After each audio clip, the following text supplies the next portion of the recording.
90 seconds. That's the number McDonald's engineers every drive-through around, and it's also the number that explains why nobody who works there and nobody who eats there has ever actually looked at the building itself. Strip away the arches, the menu boards, the smell of fry oil, and what's left standing is something closer to a compact processing plant than a restaurant, a structure engineered to pull in raw water, gas and frozen pallets, and push out thousands of hot meals a day on a schedule measured in seconds. That requires real industrial hardware, filtration, pressure vessels, refrigeration big enough to hold a room, fire suppression that fires itself. All of it sitting behind a counter, unnoticed, because the only thing anyone's ever trained to look at is the number board above the register. There are north of 13,000 of these buildings in the United States. Push that out to every fast food kitchen in the country, and the number clears 200,000, which means a small industrial installation sits within a short drive of almost every person reading this, hiding in plain sight under a logo built to look disposable. This breakdown comes from equipment service manuals, NSF food safety standards, NFPA fire protection codes. In close to 40 hours, cross-checking what's actually installed in a quick service kitchen against what people assume is back there. A longtime equipment technician summed up the disconnect in one line: we don't install a kitchen. We install a utility plant that happens to make cheeseburgers. Hold on to that sentence, because every machine on this list proves it, 12 of them. Counted down one at a time by what they're built to do and what they quietly become the moment the power and the crowd both disappear. 12. The rooftop compressors. Climb up or just know to look up, and you'll find the equipment nobody driving past ever registers. The compressor units that run every walk-in, every reach-in, every soft-serve machine inside. Sealed refrigerant lines, copper tubing, electric motors rated for a 20-year duty cycle, sitting exposed to weather because nobody thought a rooftop needed a lock. Without power, they're dead weight, but they're also one of the harder things to fabricate from scratch once a supply chain breaks refrigerant, motor windings, copper. Most people never think to look up. That's precisely why the roof matters. 11. The propane and fuel line. Somewhere on the pad, usually screened off by a fence nobody questions, sits the tank feeding the grill line and the heated holding equipment sized for weeks of continuous service, not days. It's the least interesting looking machine on this entire list and arguably the most valuable, because everything else in this countdown eventually depends on it. Water heaters need it. Griddles need it. A generator, if you happen to have one, runs longer on it than on anything sitting in a garage. It isn't flashy. It's stored energy sitting under a corporate logo, waiting for someone to check the gauge instead of the menu. 10. The clamshell griddle. The flat top that sears both sides of a patty at once is almost always gas-fed, not electric, a detail that gets lost because everyone assumes anything with a plug or a dial needs the grid to function. It doesn't. Grid down, gas line intact, and that griddle is still a functioning heat source, arguably the largest flat cooking surface most people will ever stand in front of. It'll still boil water. It'll still sear meat for a crowd. The menu made it disposable. The gas line underneath it says otherwise. 9. The backup battery bank. Behind a mop sink, in a closet nobody opens on purpose, sits a UPS and uninterruptible power supply keeping the registers, the security cameras, and the drive-through headset alive through momentary outages, not real ones. It's easy to write off because it's small, and because its entire job is to be invisible during a 5-second flicker. Most customers never even notice. It will not run the building. Anyone telling you otherwise is overselling it, but it's a sealed battery, sitting there fully charged, in a world where charged batteries stop being common very quickly. Small, ignored. Still holding voltage. 8. The exhaust hood and suppression system. Above every grill and fryer hangs a stainless hood wired into an automatic fire suppression system, a pressurized wet chemical agent designed to blanket a grease fire in under a second.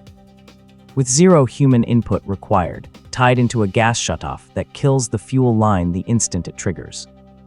It's there because commercial kitchens are legally classified as fire hazards, which means the building already solved a problem most people haven't had to think about yet.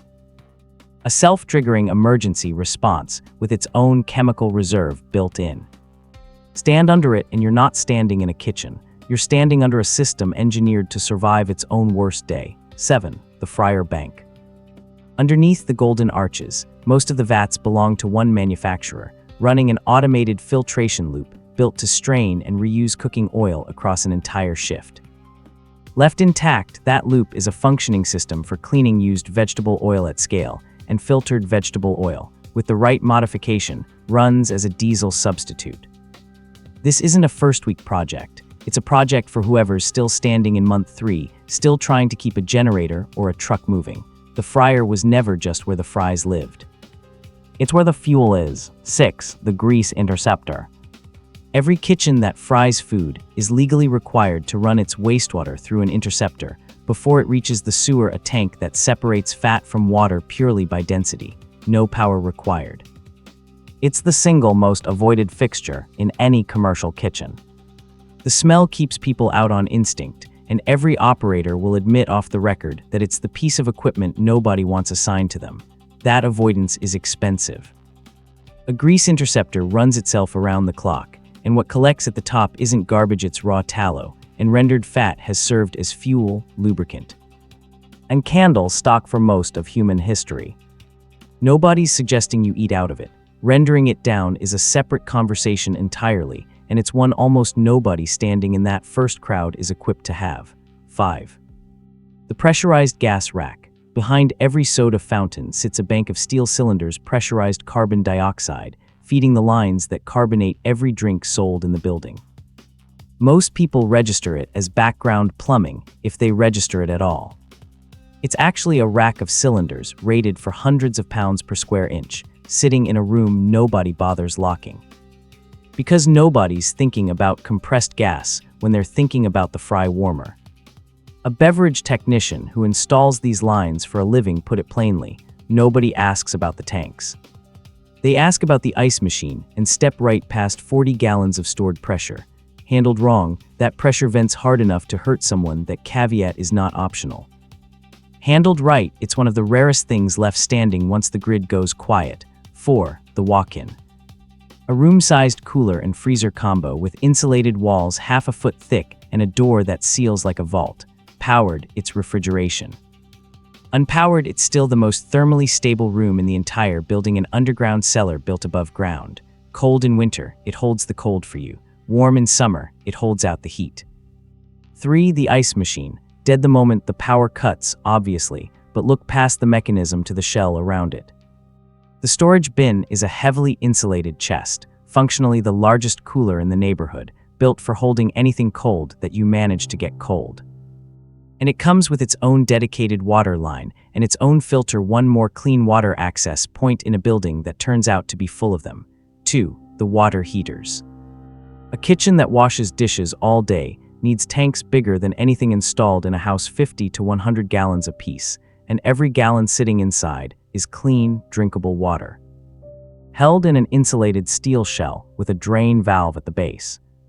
The building's taps go dry the moment pressure drops. The tank doesn't care.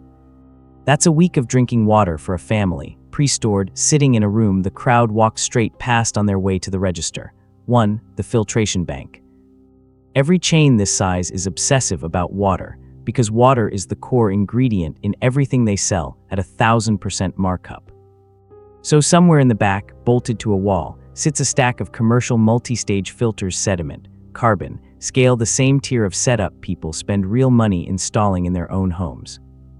After the lights go out, that wall becomes a functioning water cleaning station, usually with spare cartridges boxed right next to it. One caveat worth repeating: carbon filters polish water, they don't sterilize it. Anything questionable still needs to be boiled after it's filtered. Filter first, then fire. But the filtration turns cloudy, undrinkable water into something worth boiling in the first place, and that's most of the battle, solved by a wall nobody in that first crowd ever looked at twice. That's the full 12 filtration, storage, pressure, fuel, fire control, and backup power, all stacked behind a counter built to sell $6 meals to people who never look past the register. None of this turns a looted McDonald's into a shelter, and that distinction matters more than any single machine on this list. A building with no locks, no defensible layout, and 100 other people who had the exact same idea in the same 48 hours isn't a plan. It's a liability wearing a drive-through sign. Infrastructure is not the same thing as safety, and mixing the two up is how people get hurt in buildings that only look like solutions. What this actually is a way of seeing. The same pattern repeats behind nearly every logo on every commercial strip in the country: a filtration wall here, a rack of pressurized gas there, an interceptor nobody wants to touch, a compressor stack nobody thinks to look up and find. Location is everything, and the location that actually matters was never the dining room. It's the utility closet behind it. Somewhere north of 13,000 of these particular buildings are standing in this country right now, and roughly 200,000 once you count every fast food kitchen on every corner.